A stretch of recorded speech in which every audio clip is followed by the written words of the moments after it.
Hello and welcome to another reflection from the Northwestern Baptist Association. You know, one of the ways in which I think our faith is often demonstrated is in how we cope with adversity, how we handle the tough stuff that life throws our way. And in this and a couple of reflections that follow, I want to look at one particular episode in the Old Testament when people were going through the mill, and to reflect on some of the different characters who are part of that story and how they react and respond to what's going on around them. And it's a story that we find in the Old Testament book of 2 Kings. And that in itself is somewhat interesting because it appears in an early part of the book at a section in the narrative where the writer is actually telling us very little about the comings and goings of the kings and the rulers and the royalty of the day, and instead largely focuses on a couple of Old Testament prophets, Elijah and Elisha. And not only that, while the book of Kings would intend to tell us the stories of the monarchs of Judah and Israel, in this case the story is rooted in the court of Syria. So God is at work in people and places that we might not expect. And the writer of Kings places the narrative where God is at work, not within the structures of power and privilege because they somehow deserve attention in their own right. So let's begin by reading the first part of the story, and then we can maybe think about it for a while and see what we might learn from it. And I'm going to read from 2 Kings chapter 5 verses 1 to 6. Now Naaman was commander of the army of the king of Aram. He was a great man in the sight of his master and highly regarded, because through him the Lord had given victory to Aram. He was a valiant soldier, but he had leprosy. Now bands of raiders had gone out and taken captive a young girl from Israel, and she served Naaman's wife. And she said to her mistress, "If only my master would see the prophet who is in Samaria, he would cure him of his leprosy." Naaman went to his master and told him what the girl from Israel had said. "By all means go," the king of Aram replied. "I will send a letter to the king of Israel." So Naaman left, taking with him 10 talents of silver, 6,000 shekels of gold, and 10 sets of clothing. And the letter that he took to the king of Israel read, "With this letter I am sending my servant Naaman to you, so that you may cure him of his leprosy." Now, we will go on to read about how Naaman does indeed find his way to the prophet in Samaria and is healed. But let's let our focus rest initially on the young girl whose intervention is key to Naaman's journey of recovery. Now, I know that many of us are going through a great deal at the moment, and perhaps we're finding things tough. And I sense we've reached the stage in this worldwide experience where a lot of the novelties are perhaps really beginning to wear off. We remain concerned for our well-being and the well-being of our communities. Some of us are still reeling from the loss of loved ones or suffering from the after effects of our own afflictions. Or maybe we're just feeling drained and washed out by all the responsibilities that we've had to maintain in quite difficult conditions. And as ever, I don't want to belittle any of that. But it feels to me that it's really crucial that we don't exclude God from circumstances like this, either by assuming that God is only with us when things are going well, or perhaps crafting God in our image and assuming that God is as drained and overwhelmed as we might be. Now, like I said, I don't want to belittle anyone's current circumstances, but let's recognise for a moment just how tough things were for this young woman who plays such a key role in our story. We don't know that much about her. In fact, we don't even know her name. But we do know something of the background that led to her being in the house of Naaman, of being party to a dreadful secret that probably only those in the immediate household would be aware of. Naaman had leprosy, which was a debilitating and wasting skin disease, which was not only disfiguring and uncomfortable, but through a mixture of being highly contagious and the social stigma attached to it, meant that his victims were pretty much sentenced to a life of isolation and separation. Naaman was on the verge of losing everything. But as I've said, it's the young girl's plight and story that I'm really interested in, because she'd already lost everything. And what we're told is that she found herself in the household of Naaman because she'd been kidnapped by a raiding party and brought back there from her homeland in Israel. So talk about living in social isolation through no fault of her own. She'd been stripped of all her rights and dignity. She'd been cut off from her homeland and family and roots. She'd been forced to live in a foreign household in an enemy state, and probably couldn't even speak or understand the language when she arrived. And we gather that she was barely more than a child when all of this happened to her. And young girls who fall prey to foreign people traffickers seldom fare well in the hands of their captors.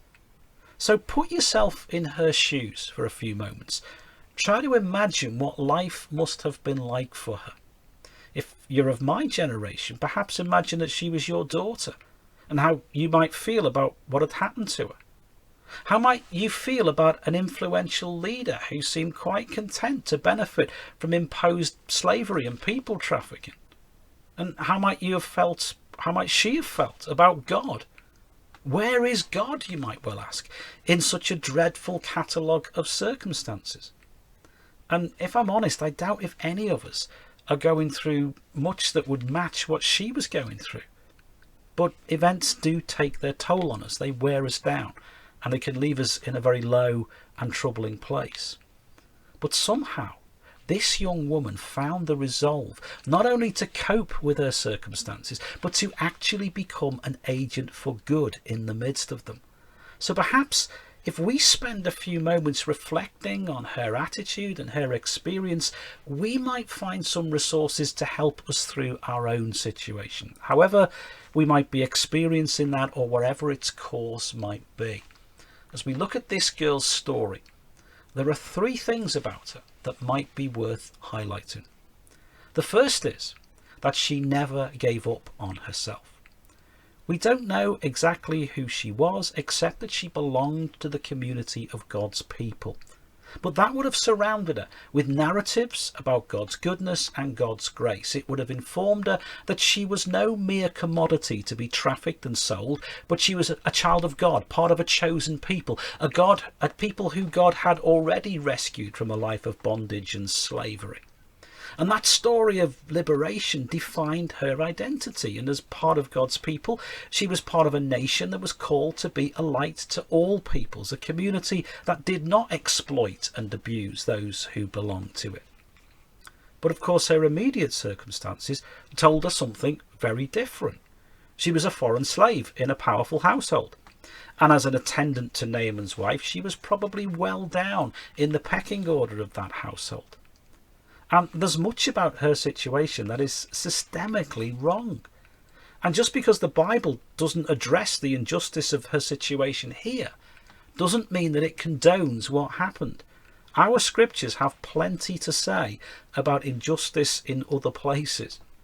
But her story tells us that even in the midst of such realities, good can come.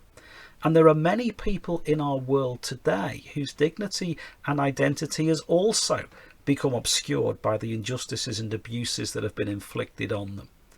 So as we recognise how her true identity manages to shine through, that might also make us more determined to address some of the injustices in our own world and to let the identity of others shine through, and perhaps to recognise through this story how we can be blessed by those that society might want to label and alienate. And her oppressors can be grateful that she did not allow her identity to be crushed. Foreign slaves were expected to be silent, not to offer advice to those they served. They were expected to be invisible, not to have an opinion about the well-being of those in whose household they lived. In fact, she might well have put herself in danger by daring to speak out or even to acknowledge that there was a problem. But she never gave up on herself, and even in the midst of circumstances that were really tough and difficult for her, she remembered who she was and she sought to do good. And okay, perhaps that was in the hope of currying favour or even being returned to her homeland. But even that echoes with the fact that she didn't give up on who she was. And the second thing is, she didn't give up on others. This girl had every reason to despise Naaman and his wife. For one thing, she'd have probably been conditioned as a member of that ancient Israelite community to view all outsiders with a degree of disdain and suspicion. But in her case, there were reasons that she might resent her captors, because she'd been robbed of everything she deserved. And as we've already noted, Naaman was a respected and powerful member of the elite of his day, and he seems quite content to allow the prevalence of kidnappers and people traffickers on his watch. And not only does he do nothing about it, but he openly and knowingly brings their victims into his household. You know, much has been said in our society in recent days about those who in our past have profiteered from slavery and imposed oppression on people of other races. And we've recognised how offensive it is when their statues dominate the landscape and their achievements are heralded without recognising the true human cost of their activities. Well, Naaman belonged in that category. How easy would it have been for this young woman to quietly rejoice that her oppressor had received what she would have seen as his just deserts? In fact, narratives like that are quite commonplace in some of the Old Testament writings from the time. How often does the psalm writer invite God to meter out revenge on those that are perceived as enemies? Well, Jesus invites us to love our enemies. And that's the lens that as Christians we're invited to view these Old Testament writings through. And here, in the life and actions of a young enslaved woman, we catch a glimpse of what Jesus is talking about. Here is an echo of God's outrageous grace, that for all that Naaman can be accused of, for all that he's condoned or represented, she still believes that he can be the recipient of God's goodness, that he can be restored, that God's love and grace can extend even to him. And the third thing is, she didn't give up on God. I love the way that she's depicted as speaking here. Her faith in God is uncompromising.